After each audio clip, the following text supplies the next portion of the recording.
मैं आर्यन ध्रुव, प्रांताध्यक्ष अनुसूचित जनजाति शासकीय सेवक विकास संघ छत्तीसगढ़।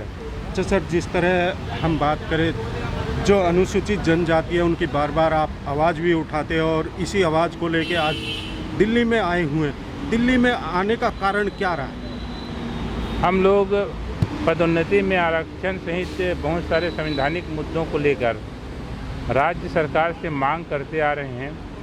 हमारी मांग सरकार सुनी नहीं रही है। हम लोगों ने 4 चरणों में आंदोलन किया, कहीं हमारी कोई सुनवाई नहीं हुई।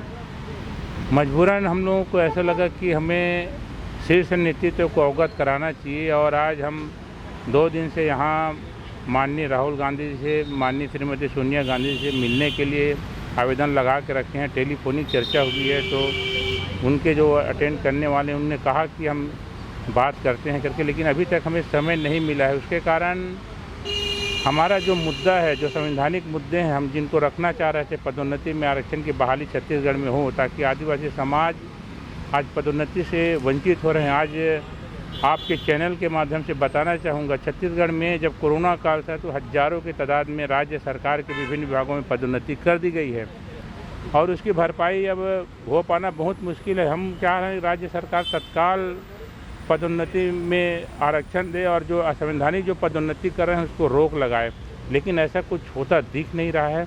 इसलिए हमको मजबूरन यहाँ दिल्ली तक आना पड़ा है।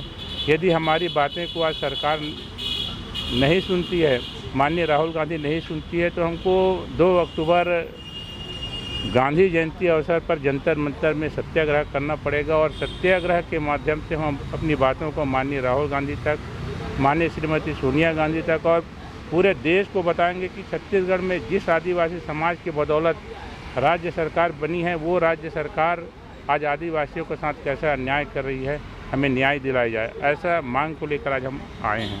अच्छा सर, अगर नहीं यहाँ पे मुलाकात होती, जैसे आपने कहा कि 2 अक्टूबर को आप सत्याग्रह करेंगे दिल्ली के जंतर मंतर पर, मगर उसके बाद भी अगर नहीं सुनवाई, आगे के कदम क्या होंगे? जैसे आप तो शुरू से लड़ाई लड़ भी रहे और वहाँ पे भी दिन प्रतिदिन कुछ न कुछ प्रदर्शन या मांगों को लेके आप आगे लड़ाई लड़ते रहते हैं। हम बताना चाहेंगे 26 तारीख को हमारे लगभग 30-40 हज़ार आदिवासी समाज के लोग बूढ़ा तालाब रायपुर में विराट धरना प्रदर्शन किए और माननीय मुख्यमंत्री के नाम से ज्ञापन सौंपे। हमें उम्मीद था कि राज्य सरकार हमारी बातों को मान जाएगी, क्योंकि ये बड़ा संवैधानिक मुद्दा है। हम गैर संवैधानिक मांग नहीं कर रहे हैं। मजबूरन हमको यदि दिल्ली आना पड़ा और 2 अक्टूबर को जंतर मंतर में यदि हम धरना प्रदर्शन किए, सत्याग्रह किए, उसके बावजूद यदि हमारी मांगों को नहीं मानी सरकार, तो हमें और बड़े पैमाने पर पूरे देश भर के हमारे आदिवासी समाज के लोगों को बुला के हम बड़ी ताकत सरकार के सामने दिखाएंगे और मुझे नहीं लगता कि बड़ी बड़ी आंदोलन करने की ज़रूरत पड़ेगी, क्योंकि कांग्रेस के साथ आदिवासी समाज सदैव रहा है और